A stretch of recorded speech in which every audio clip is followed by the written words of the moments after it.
Making sure I'm hitting the right buttons here. Here we go. So just in a few moments, here we go. It looks like we've gone live, which is great. So just double checking all the technology, guys. I use Zoom a lot, but it's the first time I've done a custom live streaming service with Zoom right through to YouTube. Generally, I do this privately for my inner circle drummers, and there's no YouTube integration. So it's the first time that's happened. So let me know, guys, if you're here. Just maybe put a comment there in the chat box that you can see and hear everything clearly. Hopefully you can. I'll double check on my end that I've got original sound hooked up, which I do. Awesome. And yeah, just be great if you guys can just comment there. If somebody's there on live, I see a bunch of you guys that says there you're in the waiting room. So hopefully you'll not be waiting and you'll actually hear and see it live. And while you're here, guys, I'd love you to do one thing quickly before we get started. There's Todd Harris saying he's connected from Oregon. A massive welcome there from Oregon. Todd, hope you're well. Big welcome to Andrew Thompson coming in live there. Good to see you. So we're going to get the sticks out momentarily, and well, I've got mine out. Hopefully you'll have yours. And if you're here live, guys, make sure and get the sticks out and be a part of this whole process. Big welcome to Anne-Marie coming in there as well, and James Wood coming in from Windsor, Ontario. Good to see you guys coming in from all over. It's truly a global fraternity that we have here, right? And please forgive me. It's middle of spring here in New Zealand. It's Monday morning, and it probably looks like I've had no sleep. I've had a great sleep, but I've got hay fever. You can hear it's all congested. So if I sneeze, please do forgive me. It may happen. I've got a nice hot water here to keep me going. Please, go and grab yourself a drink and whatever is your favorite drink. And we're going to get started very soon. If you haven't already, take a moment while you're on YouTube just to hit the subscribe button below, because I'm going to do a monthly free masterclass on different topics.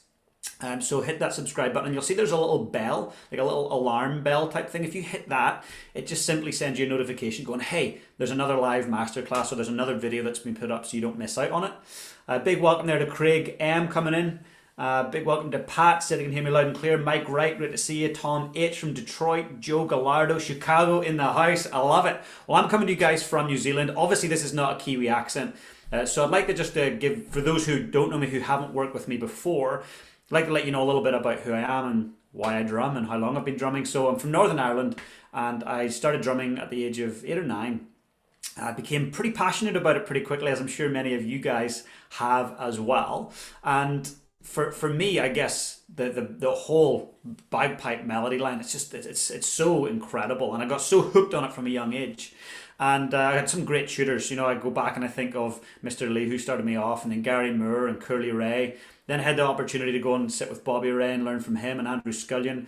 And then the Northern Ireland Piping and Drumming School. Big shout out to the Northern Ireland Piping and Drumming School. It had a massive impact on me. So I was playing with the Monkstown Mossley Band, and also going to the Piping and Drumming School, and just access to incredible tutors, and the level of knowledge that was imparted during those younger years was phenomenal. So it's been my mission. I've been teaching for the last 20 years. It's been my mission to share everything to anybody that's willing to listen. So I've been fortunate enough to play in the Simon Fraser University Band between 2004 2009, and very fortunate over the between the age of about 13 and 23.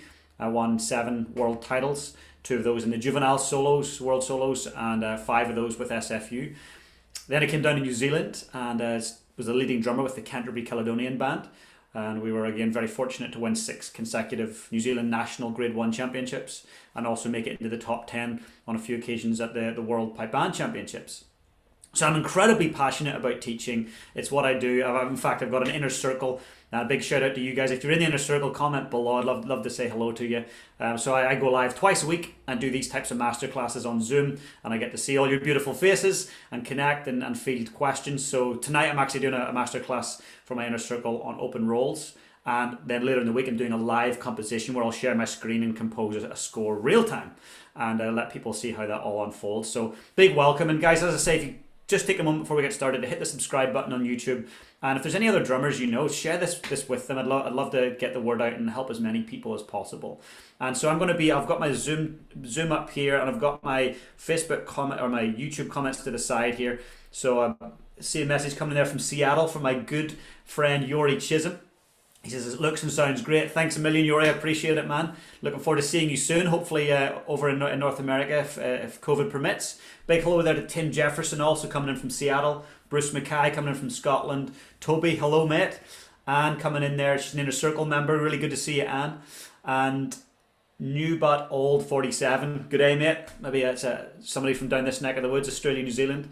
So look, guys, let's get into it. So as I say, I'd love you to subscribe there if you've got a second. Hit that little alarm bell, that notification, and let's play some flams now. Before we do that, I want to share something with you that really helped me get more proficient, get my execution level up. And that was the understanding that there's two types of flam. Right, incredibly important to understand that. And I'm going to share some exercises with you guys in terms of how to develop those. This is for intermediate to advanced players. This is for absolute beginners. This is for all types of drummers. And I firmly believe when you can start to shift your understanding of how an embellishment is played, your level of competence and confidence goes up. You know, after 10, 15, 20 years of playing, I remember sitting having conversations with gold medalist pipers going, yeah, you play your embellishment here, but we play ours here. We end our theme note here, but your theme note ends here.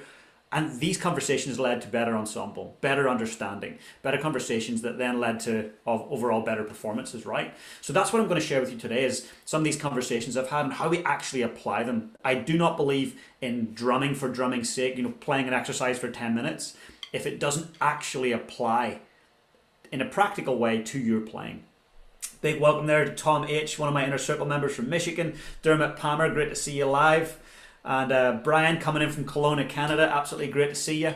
So let's look at it. So first we've got what we'll call an accented flam, the most common type of flam, right? And I would say it's a lot easier to play this. So if we take a simple exercise, let's take a flam triplet, right? So if we do something like this, hopefully you can all see this, guys. Just let me know in the comments if you can see it. I can make it a little bit bigger if you can't see it. But something simple like this, right? Something that probably all of you guys have played before. But let's not just play it like we always have played it. Let's play it with a little bit of thought and intention. Okay?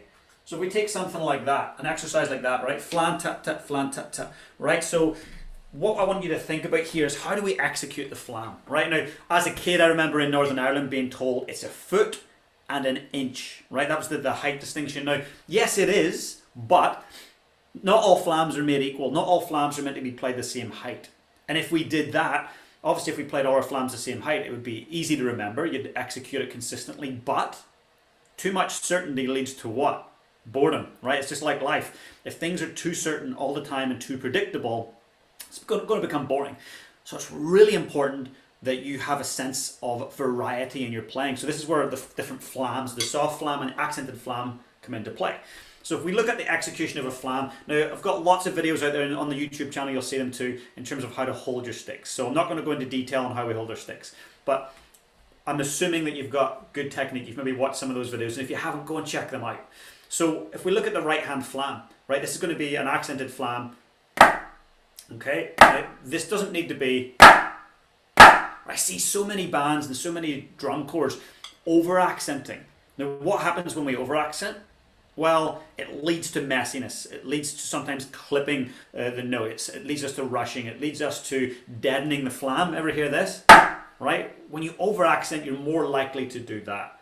I recall one time, just before I went into competition as a leading drummer, I was playing and there was a break from a march to a strathspey, and I went up and I came down with an almighty accented flam.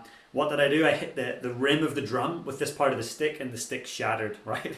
It wasn't pretty, but it reminded me, like, hey, don't overdo it. Don't over execute. It's about quality and it's about control, right? So let's take a look at that.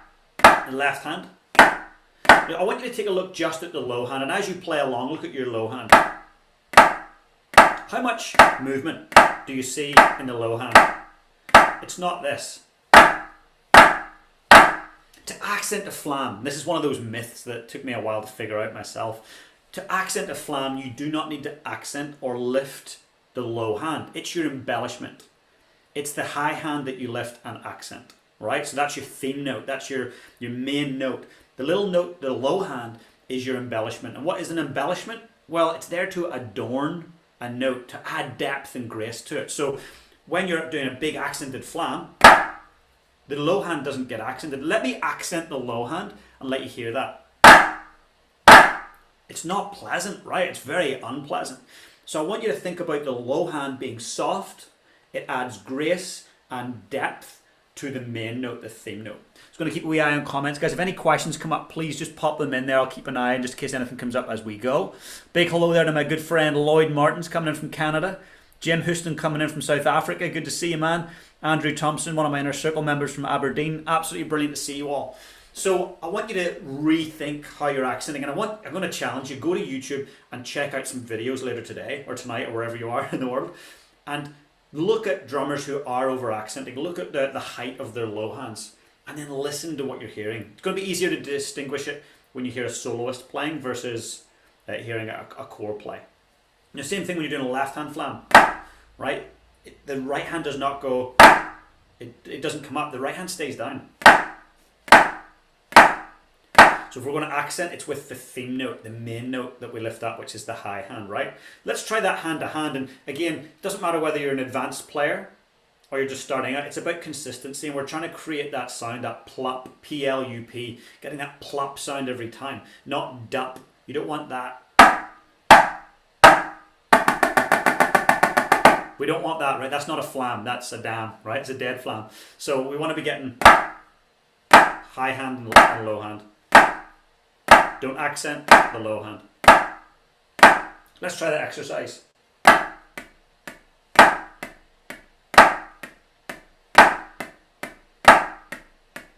Let's speed it up a bit.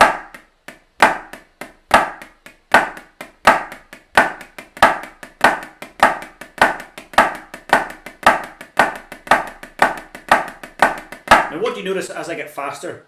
The stick height comes down. Again, that's something that you don't always see that happening. Sometimes people want to keep the stick up high when they're at speed, and what you get is bashiness. You don't get that flow and finesse. I have been guilty, hands up, 100% guilty, right? Let me know if you've been there. Comment below, have you actually been there as well? And I'd love to know, just again, if anybody that's just joined us, where are you coming in from? Where are you joining us from? So that's what we call an accented flam. Right, and you're going to find that in other rudiments. So here's another rudiment. In fact, for those of you who have my Volume 1 and Volume 2 book, you can check out Volume 1, page 41, 43, and 52. Those are good pages to be checking out. And I know a lot of you guys do have those books already. So let's take a little look. We'll just move along here. And very common exercise. And we're going to just show you the contrast between accented flam and soft flam. And when we look at the soft flam, it's more intricate. It's where we're going to start looking at what you'll see in maybe some of the higher grades with flam windmills, with a little jigger-a-bit, those little flam movements that we find in strass bays and jigs. We're going to take a little look at those. Okay, so again, this is going to be our accented flam when we're doing a flamadiddle, right? Nice and easy, but again, if you listen to the quality of the flam, the high hand is accented.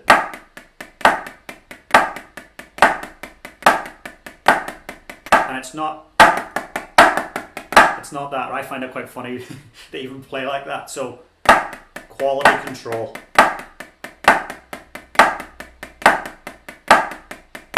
Just try that as you're online there.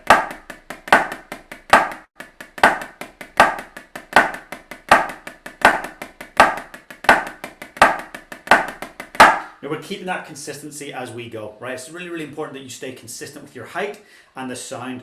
Now if you're playing something more intricate, doesn't matter what you're playing, it's about consistently delivering the flam. That's why these simple exercises are so crucial. You know, I've sat down and taught alongside some of the greatest players, and what do we do at lunchtime or right after all the students leave the seminar or the workshop? We sit and play all this stuff together, have fun, play the doubles, the flamadiddles, all the basics, and push each other and challenge each other. Because that is the foundation of everything, those simple things. So it's about questioning, how can I play this better? That's going to be, to me, to get the biggest amount of progress in your playing, it's the question that you ask yourself. And if you can say, how can I improve today? What must I do to take my drumming to the next level today?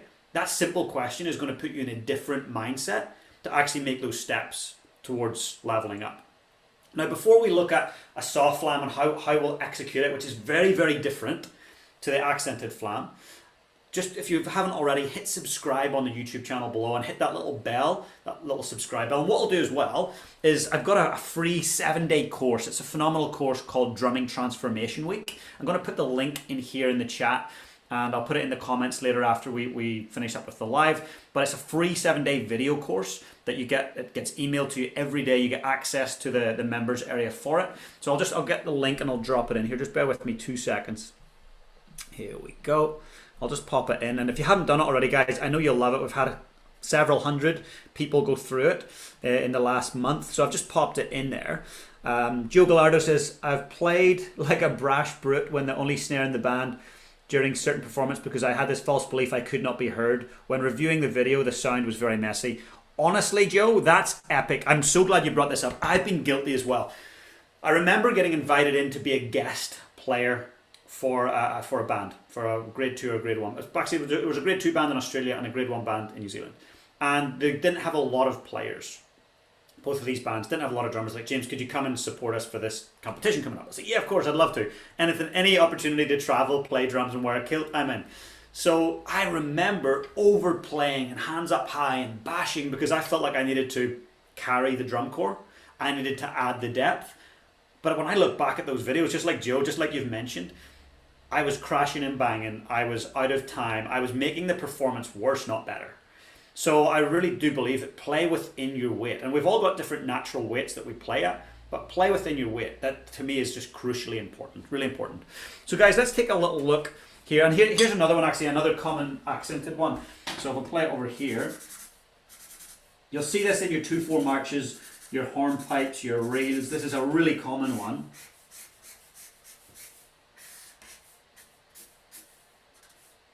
Right, so tap, plat, ticka, ticka, tap. So right tap, left accented flam, run of 5, really, really common. Or other hand. Hands up, or I can't see your hands, but comment below if you've played that or you've heard someone play. That's a really common phrase. Now, that's an accented flam. Now, if we overdo that, listen to those singles. Horrific, right? Not good at all. So if you control the flam, the chances of you controlling the single are so much greater. So focus on the flam. Don't think ahead to the singles. The singles are one of the areas that I would say as a judge, I hear people rush a lot. And as a player, I remember, James, watch your singles. You know, when you're at the All-Ireland solos as a 12-year-old, you know, clipping the end of singles. Open work needs more control. Clarity of open work, not 100%. Little did I know, because I was bashing the embellishments, my clarity of my single work just was not 100%. In fact, it was probably like 30%. So I want you to think about focusing on the flam rather than the 5. And the 5 will take care of itself. Other hand. It does not need to be this. We don't need to overkill. Now, you can present it and choreograph it big, but you don't need to smash it. There's some smashing players out there, brilliant players, and when I watch them, their sticks are up here. But when they come down, they're not killing it and crushing it. They've got that poise. So don't get me wrong in saying that if you're up here, you know, if you're up here, it's not going to be bashy. It can be, but you can also come down with control. So I'm not saying keep your sticks down because that's not fun either. You want some flair in your playing. And so lifting your sticks up and letting them breathe is incredibly important. Now, just before we go into the soft flams, Tim Flan says, I've done that too, Joe. Being the only side offers temptations that must be resisted. Anne-Marie says the singles often get rushed. And she also said, and then the flam is flat. 100%. Guys, you're right onto it. You're thinking all the right things here. Let's take a look at the soft flam. So to me, this is the one that's trickier to play and really, really important if you want to open up into the world of windmills and so forth. So a great starting exercise, and you guys will for sure be able to play this. But again, it's one of those exercises that whether you've been playing for 2 months or 2 decades, or you're playing at grade, 1 or you're a beginner, this exercise is so crucial that you don't overlook it and become a little bit too big for your boots. I look at the greatest teams in the world, whether they're musical teams, we call them bands, or athletes, All Blacks. I'm from New Zealand, so the All Blacks rugby team. They stick to the basics. It's how do we work on our passing? How do we work on our communication? How do we work on our drills and our running? This is our drills. This is our running. It's so important not to ever get too aloof or too above these simple things. This is what helps you become a greater player. Whoever your favorite player is, I guarantee you they're doing this. I guarantee it. So let's take a wee look. We're going to go double, double, flam, double, flam, double. And I want you to look at the flam for a second. Is there an accent? Listen. No accent. Let me put an accent on it. You can hear that upper hand, the high hand with the little crack on it. When we're doing flam doubles, we don't want any weight on the flam, the high hand. So both hands now are coming in soft. So great exercise, guys. Just try this. Just try dropping your stick. Right, and that's how you want to enter into, say, a windmill. You don't want to come in. You don't want to accent it. And here's a little bit of advice. If you accent a flam windmill, you'll end up playing a flamadiddle. Happens often. I remember when I was leading my own corps, and some of the guys would end up on a wrong. Like, how did you end up there? They're slightly accenting the flam. They're playing a flamadiddle rather than a flam windmill. So it's really important to get used to this. So when you're doing your doubles, there's no accents, right? Nice and even. When you add the flam in, the structure and the texture of those doubles shouldn't change, right? It's not an accented flam, it's a soft flam. So really important, just try that where you do a flam and then ta ta ta ta ta. No accent. If you find yourself accenting even a little bit, it's because you're casting like a rod, you're casting out into the ocean. Don't do a little mini cast because you'll get an accent. You don't want that, we just want to bounce it. So if I was to turn around here, you can see the stick's free flowing. I'm not going and using my wrist and forearm. It's getting used to that, right? Left hand, right hand. Okay, so it's important to get that flow happening. And guys, just while you're online, I forgot to mention earlier, I've got a free Facebook group. I know a lot of you guys are in it. It's the largest pipe band drumming, active drumming community on the planet. It's got almost 3,000 members in there. Absolutely free to join. So I'm just going to pop a wee link in the comments here below, or the chat, the live chat. Bear with me. So feel free to go and join us across there. Ross Stewart said, hello from Dunoon. Hey, I hope you're well. Dunoon is the home of the original Cowell Highland Gathering, one of the most magical gatherings on the planet. It was at one time one of the big competitions, major competitions. So for any of those that are not familiar with Dunoon, pretty special place. So guys, let's now see if we can take this on and how this is going to look in a more advanced way, okay? So if we take something like Swiss triplet, right? So Swiss triplet.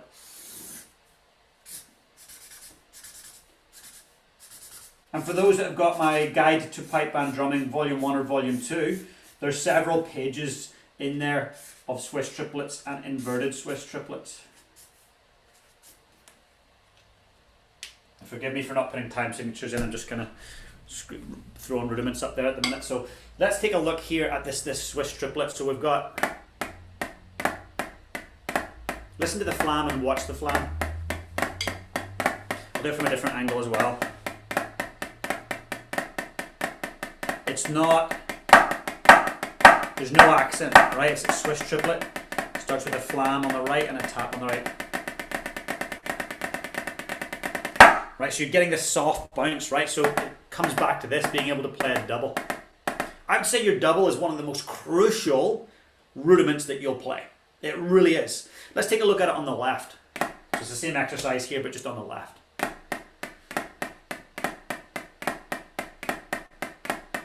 Again, not that. That'll take you back to doing a accented flam triplet. Keep it soft. If you're struggling with that, take the flam away and just play da, da, da, da, da, da, da, da.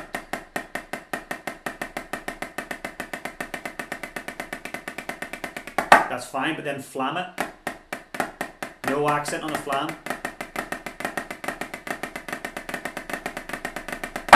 Right. Left. Right, left. So it's not soft. Keeping a little bit of subtlety in your playing is so important. And just remembering that when you're playing a flam double, in this case it's a flam followed by a right tap, essentially a double, you're bouncing that first and second note. Comes back to that, right? Who's played that exercise? I bet every single one of you. right? I spent months and months and months on that as a youngster when I was learning, and I'm glad I did. It's still something I go back to. If I want to improve my rolls, I go back to that. And guys, when you watch a great player play, whether it's in your grade or a grade above you or a couple grades above you, just know that they have challenges in their own playing. They have dreams and goals and aspirations to improve. And what do? They go back to the drawing board. They go back to the basics and they build it back up, right? So let's take another look. We're going to take a, to me, this is a little bit more complicated. You'll find this in Strasbays and Jigs. I am going to do a Q&A, question and answer, at the end. There's been a few questions pre-submitted. So somebody asked, what does a solo drumming judge look for? Well, as someone who's played a lot of solos and someone who's judged a lot of solos, I'm going to share with you what a solo drumming judge looks for. And someone actually asked that what's a pre-competition ritual that really helps you set up for a competition. Going to speak to that as well. But anybody that's on live here, if you've got any questions that you want answered, please pop them in the chat there. I'll keep a wee eye for it. So this is a slightly more complicated rudiment.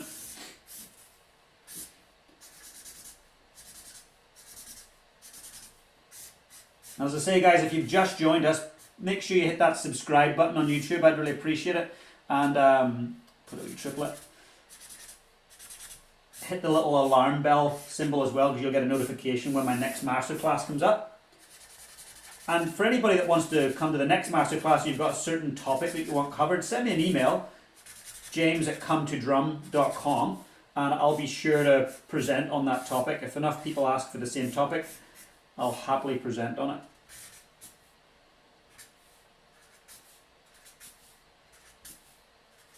Okay, question for all you guys that are watching live or here on replay. What does the 3 symbol stand for? What's the definition of that 3 that sits above those 3 notes? I'd love not, I'm not going to answer. I'm going to see if anybody else can answer that. Big hello there to Greg McDonald coming in from Seattle. Okay, so let's take a look at this. Slightly more complicated, but it's essential. It's paramount that you don't play an accented flam in this case, or you'll get... It's not going to work, right? When you hear a good player playing something like this, it's got such a nice feel.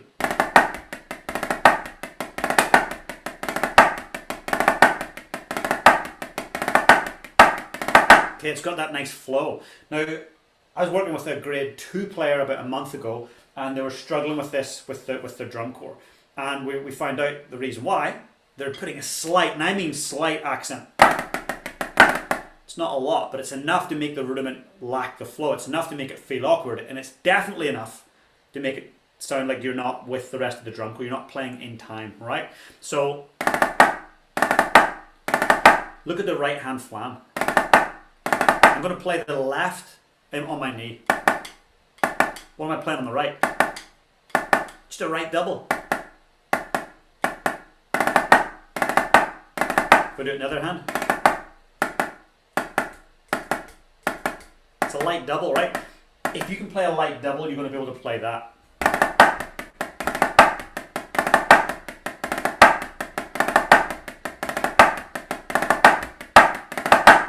That's a soft flam, soft flam, soft flam, accented flam, accented flam. Now what are you going to see more of? You're going to see more of the accented flam with your flam 5s, your paradiddles, your triplets. You're going to see a lot of that in your 2/4 marches and your reels. And when you get into your Strasbays and Jigs, you're still going to see a lot of it, but you're going to start to see this bligada, and you'll see it's another popular one: right, right, left, right. You'll see that in tons of jigs, right? It's very, very common, and in Strasbays too. So I want you just to think to yourself, when I'm playing a score, is this an accented or is it a soft flam? And then ask yourself, am I executing that flam correctly? I promise you, the drummers who are getting the most out of their drumming journey, enjoying it the most and moving forward and progressing, they're focusing on the simple concepts. They're making time, not lots of time. You know, it's not about 10 hours a day. It really isn't. It's about building that's a compound interest, right? Building on that, having a bit of a system, right? And I take all my inner circle members, a big hello to you guys who are here live. I take them through structured steps. We go deep on one exercise, one simple exercise. We go deep on that twice a week and we build that up. So it's all about just layering and building, right? So guys, any questions pertaining to flams? Anybody got anything at all they want answered? I'll just see if there's any Tim Flan says, this is almost impossible for me on the left-hand side. Embarrassing. Okay, so that is a tricky rudiment. Thanks for mentioning that, Tim. So what I would encourage you to do is this, left-hand double. Anybody else struggling with that on the left? Let's see some honesty here. Right, do your left double. Okay, and then what I'm going to get you to do is put the right-hand tap in between. So we'll go, no flam yet. Just going double on the left with the right tap in between. Now we're going to put a right tap before it. So we're kind of breaking it down and building it up. So the right tap's going to come in right before that left double. Be soft with that right tap, that's the trick. Anne-Marie says she's finding it tricky on the left too. Control that embellishment, the grace note, the little note before the theme note, control that. Keep the height down. Guys, do not underestimate the importance of doing this. Small taps, right? My son is 5 years old at the minute and he loves to come in and just go wild on the pad. How soft can you play? And it's so intriguing to watch him go as soft as he can, and the amount of control and clarity he can get at 5 years old is amazing. But he's focusing on, how do I play it soft? How do I control the stick rather than the stick control me? So if you're playing, the stick's controlling you. You want to learn to control the stick. So just practicing soft notes is going to be so important and so helpful when you're playing an embellishment. Because a flam is a very soft note followed by an accented note, or it's a very soft note followed by a very soft note. Flam windmill.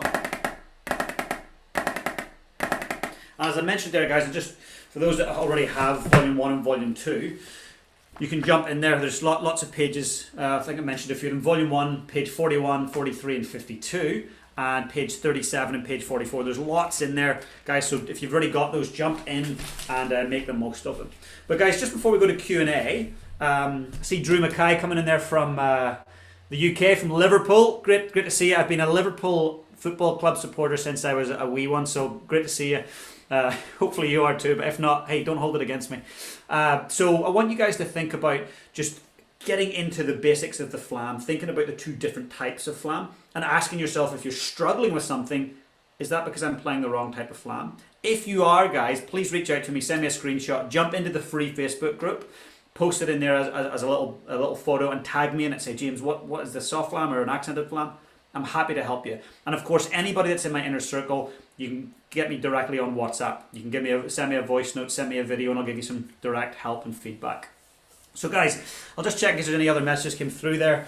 Tim said, oh yeah, I think I mentioned that one. He said it was pretty tricky on the left. So I want to acknowledge you all for actually showing up, whether you're here live or you're on replay, because that's the only way you're going to broaden your awareness, is by jumping in and learning and asking questions, and then taking action on it. Hypothesizing will not get us results.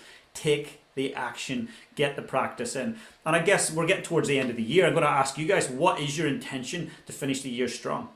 A lot of us are like, I'm waiting for January 1st and I'm going to set some exciting goals around my drumming. My question is, why wait?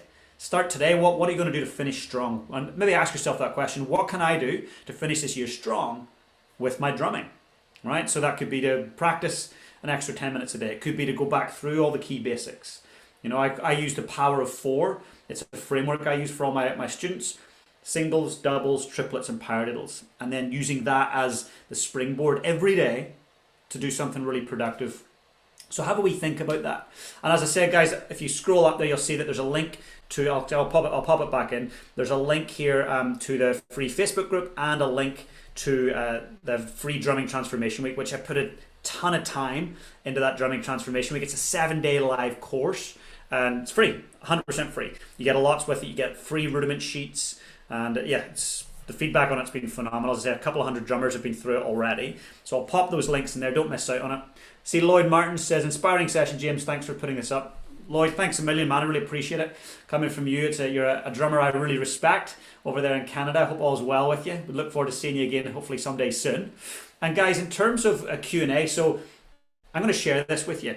What are the top 10 things that, I'm not texting, I promise you. I'm getting up some notes I made here. So what are the top 10 things a solo drumming judge looks for? About 3 weeks ago, I shared the top 10 things that a solo drumming judge really needs needs to hear. I shared this with my inner circle, so I'm going to share the top 3 with you, okay? Number 1, they want a well-tuned instrument. Man, oh man, how long do the bagpipers take tuning their instruments? Forever, right? We complain about it as drummers. We get sick of it. We just get frustrated. But how much time do we spend tuning our instruments every night of practice? Rarely. When you're playing in a solo, it's critically important that you have a well-tuned instrument. Learning how to set the top snare, the bottom snare, learning how to get the right resonance between the top and the bottom head so that the drum is literally singing. So important. If you want to play on a drum that's untuned and you're a great player, do expect some constructive feedback from the judge. Really important that you tune your drum well. Number 2, what's another thing that a solo judge really needs to hear? Consistent tempo. All too often the nerves, the excitement, the anxiety, those levels increase as you get to the competition arena. Standing on the stage, you're in the classroom or out on the grass, and your tempos elevate. And then you get to the third part of the march and you go, ooh, yeah, that parallel run with the triplet roll at the end, that's going to be a nightmare. I better slow it down. And you pull it back. And guys, don't think that this is for the novice and the D grade and the under 18s. This goes right up to the top grades too. You can see it. You can see people starting off with this heightened tempo and then all of a sudden it comes back. A really good player just starts at a consistent tempo and maintains that. So you could use a metronome. In fact, Yori Chisholm, who was in here earlier, I'm not sure if he's still here or not, but he developed an app called the Piper's Metronome. And it's actually for pipers and drummers, but it's very specific for the pipe band world, this app. So you can get it for free on Android and on Apple, iOS. Just go to the App Store and it's called the Piper's Metronome. It's brilliant. And in there you can set way different features than you can set on a normal metronome. So I use that in helping me and my students set those great tempos. Third thing, this is a must, and it's in fact one of my teachers, Bobby Ray. I remember him saying to me, James, if a drummer can't play a roll, they can't be a pipe band drummer. He said they could be another drummer of a different kind, but if you want to be a pipe band drummer, you've got to have a great, crisp, closed roll. So that's something else that a solo judge is listening for, a really good roll. Geez, it's the first thing that they hear, right? That's the first thing they hear. So they get to understand if you're a good player or not. And trust me, I've heard a 10-year-old come out and play. I'm like, whoa, this is going to be an epic performance. And they might be playing a simple score, but as soon as they play that roll, I'm like, they're a drummer. They can play. This is phenomenal. So if you're going to work on anything, work on your roll. And if you have to work on your roll, what do you got to work on? Your doubles. Your doubles are the precursor to the roll. Okay, so it's incredibly important. So those are the top 3 things.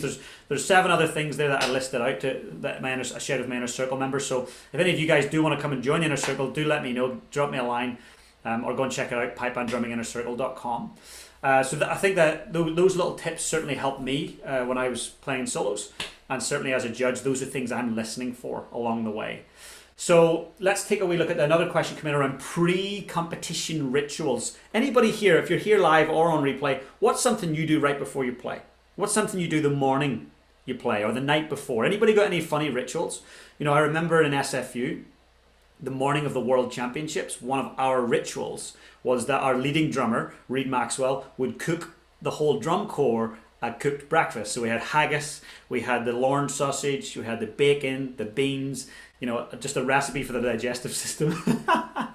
You don't want to be on that bus 6 hours later. But it was great. It was a ritual. It brought us together. It cooled our nerves down, connected us. It was brilliant. Another epic ritual I want you to think about, and you wouldn't want to do this in a kilt, but another epic ritual is the All Blacks rugby team. If you haven't seen them, go to YouTube and type in All Blacks Haka, Haka. They do this haka, which is a ceremonial, you could call it a dance, but it's more so like a call to war. And it really grounds them as a team. So they do that at all their international matches. And it reminds them who they are. It ties them to their ancestors in the ground. It's really powerful. So for me, I guess I would always eat well in the morning. I don't think an empty stomach and nervous energy and a hot room, if you're playing in indoor solo, I don't think it lends itself to a good performance.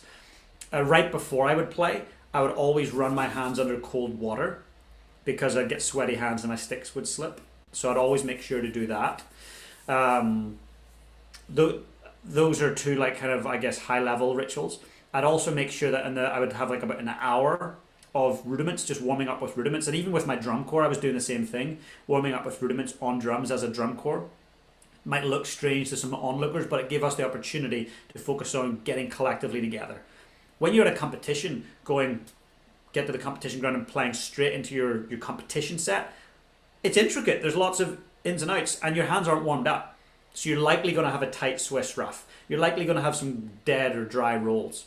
So isn't it better to spend 30 minutes to 60 minutes warming up, so the first time that you do play your competition set, it's at its potential best? Rab says, great stuff as always. Hey, I'm really glad you appreciated that, Rab. Greg says, Yori's Piper's metronome is great. So Greg has obviously used it, which is great. So Anne-Marie says, an empowering chant. They use an empowering chant. That's great. I want you to think, guys, what is my solo ritual and what is my drum corps ritual? And it could be things like sharing food together. It could be things like sharing, hey, I'm nervous. Hey, I feel excited. Hey, I feel a little bit like off today. I feel so pumped. I'm ready to do this. Sharing and labeling your emotions as a group so you can work through it, keep each other on track. I would always make sure with my drum corps, I would have everyone close, like geographically close in proximity, not everyone off doing their own thing and I'll be back in an hour, just keeping everyone as a unit, everyone focused on the job at hand, keeping the distractions out. Joe Gallardo says, a very good breakfast with coffee in jeans and a t-shirt. I do not wear my kilt for breakfast. Great idea. We don't want to get the uniform covered in baked beans, right? Tom H says, take a walk, mental run through, box breathing exercise, and then go.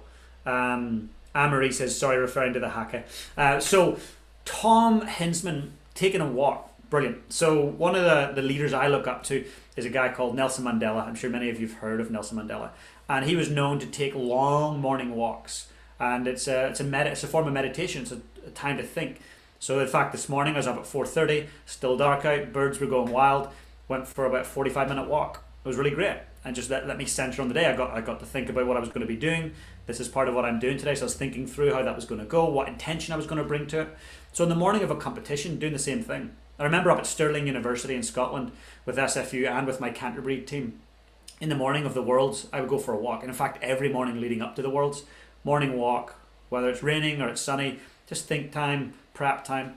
And Tom brings up a great thing about box breathing. This is a technique I shared with some of my inner circle members, and actually I can't take credit for it. It's a Navy SEAL breathing technique where you breathe in deeply for 4 counts, you hold it for 4 counts, you breathe out slowly for 4 counts, you hold for 4 counts, then you repeat. Do that about 10 times. You change your physiology, you change your blood chemistry, you'll start to feel a little bit lightheaded. Maybe don't do it when you're driving, but certainly it gets you centered and gets you focused on what needs to happen right now. Piper Girl, big welcome. Hey Mary, I'll play briefly the night before the contest to make sure the instrument is right, then have a good dinner and purposely not talk about piping, drumming or pipe band. Good, so you kind of take your focus off. On the day, I'll also have a brief play along before my scheduled time and then keep to myself. Now there's something really important. If you're in a band, in a pipe band, guys, you need to appreciate that some people will need a bit of space. It might mean they're over in the corner chilling out. It might mean they're warming up on the pad by themselves. They might have their headphones in. You need to appreciate that not everybody likes rah, rah, rah, let's do this and jumping up and down. It's not a sport. In sport, getting yourself keyed up, particularly like a contact sport, great. But we are a very non-contact sport. You got to be keeping your nerves down and using things like breathing techniques, space, mindfulness. Those things really help. Greg McDonald says using the breath and being mindful, really important. I love it, guys. Really, really good stuff. So look, guys, if there's any other questions, I'll give you another few minutes just to pop them in there. But just before we wrap up, please do me a huge favor. One, if you enjoyed this, share it with another drummer, or even better, share it with 2 or 3 drummers. Put it in your band's Facebook group or your band's WhatsApp. 2, please hit that subscribe button, whether you're here live or on replay. And there's a little alarm bell, hit that. And I've sent the links through a couple of times here. I'll pop them in the comments once we finish with the live video as well. But there's the free Facebook group, Pipe Band Drumming on Tap. It's the world's most engaged and largest pipe band drumming community, specifically for pipe band drummers, nobody else. And obviously Drumming Transformation Week, it's a 7-day video course where you get full access to the private members area for 7 days to go through this incredible Drumming Transformation Week. So I just want to thank you all for being here live. It's been incredible to connect with you. If you've enjoyed it, leave a comment below, share the video. And whatever you do, though, I guess the one thing I hope is that you're inspired to do a bit of practice today. You're inspired to perform. you're inspired to level up, set new standards for yourself. So I just want to say a huge thank you. And as I say, if there's anything else that comes through, or if you haven't had a chance to ask a question, here's a few other things coming through. Tim Flanagan says, I study Tai Chi and Qigong. I'm probably not saying those correctly. And I use some of those practices before heading out. Another form of conscious breathing. It's so good. And in our pipe band world, it's becoming more acceptable too. I think at times we were like a little bit, oh, that stuff, yeah, we are embracing it. And you look at the top performers in sport and business, they embrace breathing techniques and mindfulness. There's a great book you guys should all read. I read it when I was about 12 or 13 and I kept rereading it. It's called The Inner Game of Music. Absolutely phenomenal. It's an old book now, but it's absolutely priceless. If there's one book you buy for yourself as a musician, it's that. And it deals with performance pressure and anxiety and all those wonderful things that we experience as players. So please go and check that out. But guys, I want to say a massive thank you. Hope you've enjoyed it. And if there's any questions, you know how to reach me. Inner Circle team, all you drummers, I'll see you tonight for open 5-stroke and open 7-stroke rolls. And then in a couple of days for a live composition session where I'll be composing a score. But thanks a million for all that's shown up. I'll be doing another live masterclass next month as a little Christmas gift. But I look forward to seeing some of you guys in the Facebook group and in Drumming Transformation Week. But take care, guys, and keep up the epic